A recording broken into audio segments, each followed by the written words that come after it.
নমস্কার বন্ধুগণ, আজকে ওএইটি সুদর্শন ভূঁইয়া চ্যানেলে তোমাদের প্রত্যেককে স্বাগত। আজকে আমি মিলিত হয়েছি বিশেষ দিনে।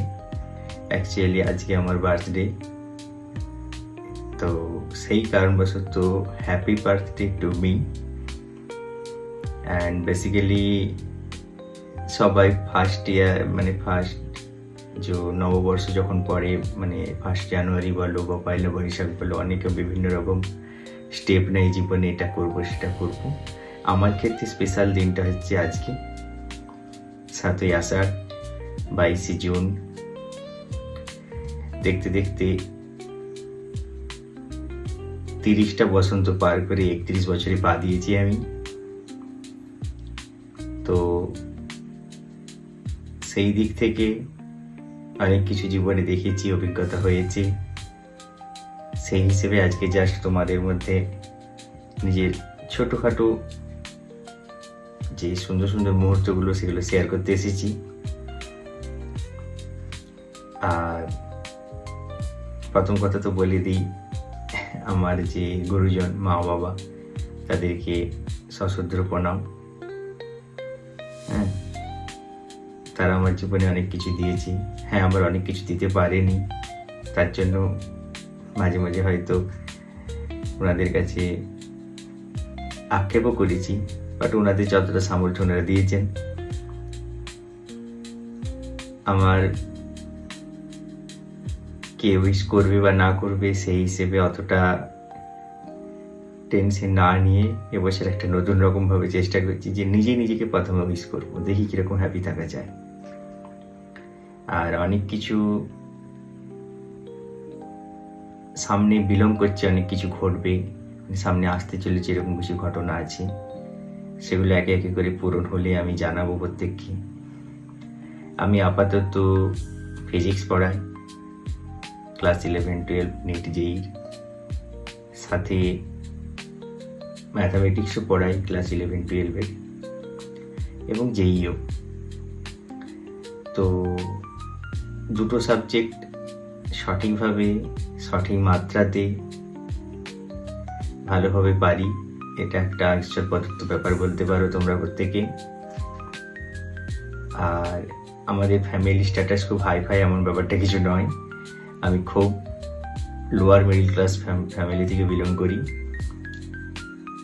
হ্যাঁ, তো ঠিক বড় বড় বাড়ি যাওয়া, বার বলা ভুল হবে, রেস্টুরেন্টে যাওয়া, বা ধরো কোনো শপিং মলে গিয়ে শপিং করা ইত্যাদি ইত্যাদি, এসব তো হবে না।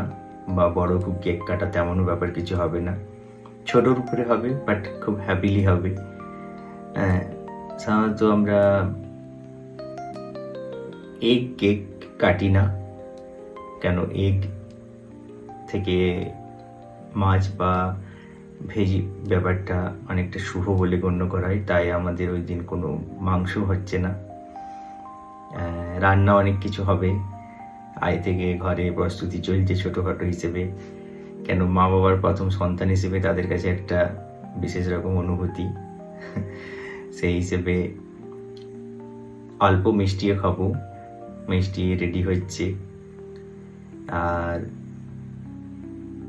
রান্না বান্না চলছে, আমিও হেল্প করব। আমার দই খেতে ভালো লাগে, দই খাবো। রান্না করতে খুবই ভালো লাগে, আমি রান্না খুব ভালো পারি, রান্না করব। হ্যাঁ, পোশাক অলরেডি নতুন কেনা হয়ে গেছে, নতুন পোশাক পরব, মজা করব, সাথে পড়ানো আছে তাদেরকে পড়াবো, এবং নিজের টাইমটা একটু নিজের সাথে দেবো, এবং পুরনো যা ভুল হয়ে গেছে আগেকার দিন জীবনে, হ্যাঁ, সেগুলো যেন আর না করি, এবং নতুনভাবে নিজেকে তৈরি করে যেন আরেকটু যে আমিটাকে আরেকটু যেন ডেভেলপ করতে পারি, এই সমস্ত নিয়েই সুখ দুঃখের কথা। সাথে বিয়ে কবে হবে, বিয়ে করবোই বা কবে, পাত্রী খোঁজা হয়ে গেছে কিনা, বা কোনো প্রেম করেছিলাম কিনা, সব কিছু মিলে অনেক কিছু রহস্যময় ব্যাপার লুকিয়ে আছে। হ্যাঁ, প্রেম করাটা তো কোনো খারাপ ব্যাপার নয়, তবে পবিত্র প্রেম করেছিলাম,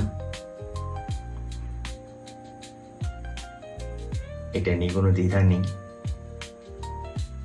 এবং 1 বছর 2 বছর না, 11 বছর প্রেম করেছিলাম।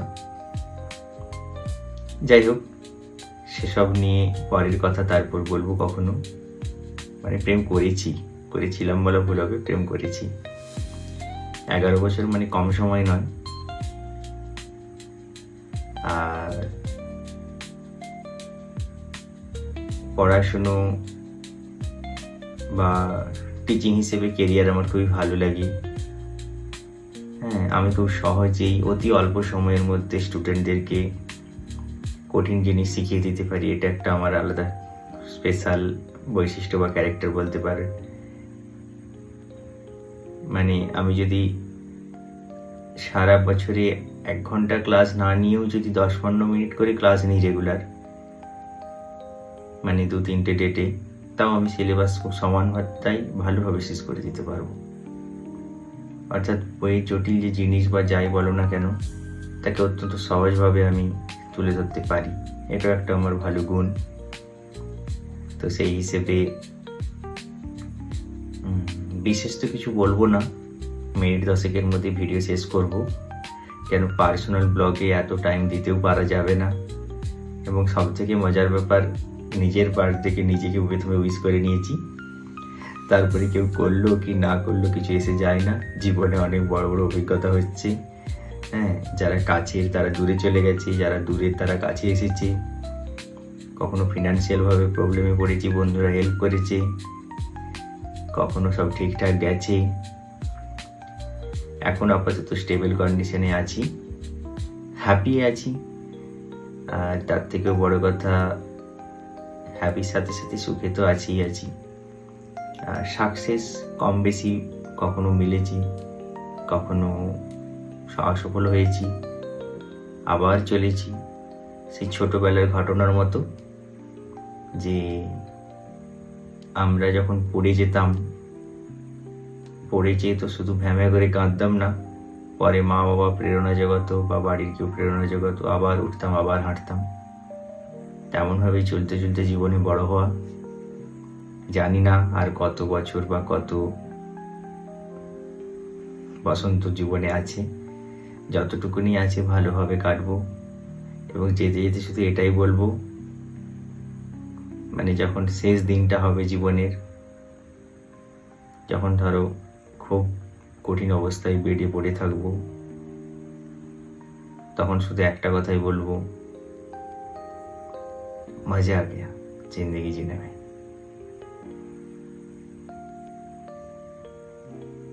তো যদি বলে উইশ কি জীবনে, যে একটা কোনো বলবে যেটা এই জীবনে হয়নি, হ্যাঁ এটা বলতে পারি যে আমি আবারও গরিব বা দরিদ্র ফ্যামিলিতেই জন্ম নিতে চাই, সেটাতে কোনো সন্দেহ নেই। কিন্তু এইবারে শুধু একটাই ঈশ্বর করে প্রেরণা করব, মানে প্রার্থনা করব, সেটা যেটা যে এবারে যেন সব কিছু টাইমে মিলে যায়, এত যেন দেরি না হয়। মানে অনেক কিছু জিনিস আমি অনেক দেরিতে মিলেছি, বাট এটাই বলবো যেন সব কিছু সময়ে মিলে যায়। আমার নিজের পার্সোনাল লাইফ, পার্সোনাল অভিজ্ঞতা উঠে আসা, যা তোমাদেরকে মোটিভেশন করবে, ব্লগের মাধ্যমে আমি তোমাদের কাছে নিয়ে যেতে চাই। আর যারা ভিডিও দেখছেন বা দেখছো, তাদের সকলকে আমার জন্মদিনের দিনে বড়দের প্রণাম, ছোটদের ভালোবাসা। সাথে থাকুন, সুস্থ থাকুন, নিজেরাও নিজেদের জীবন এনজয় করুন। এবং হ্যাঁ, একটা কথা যেতে যেতে বলতে চাই, না কারোর মেরেছি, না কাউকে মারতে দিয়েছি। আমি জীবনে এই মোটিভ নিয়ে চলি যে আমি কারো ক্ষতি করব না, কেউ আমার ক্ষতি কাউকে করতেও দেবো না। ঠিক আছে? তো অনেস্ট থেকো জীবনে, অনেস্ট আছি। কখনোই অনেস্টিকে অনেকে ব্যবহারেও লেগিয়েছি, কাজে লাগিয়ে দিয়েছি। অনেকে অনেস্টিকে কাজে লাগিয়ে অন্যের কাছে বিভিন্ন রকম কথা পর্যন্ত বলেছি। বাট আফটার অল সবশেষে আই এম হ্যাপি। জীবনের আসল পারপাস এটাই হওয়া উচিত আমি মনে করি। Thank you very much. Thank you. Good night.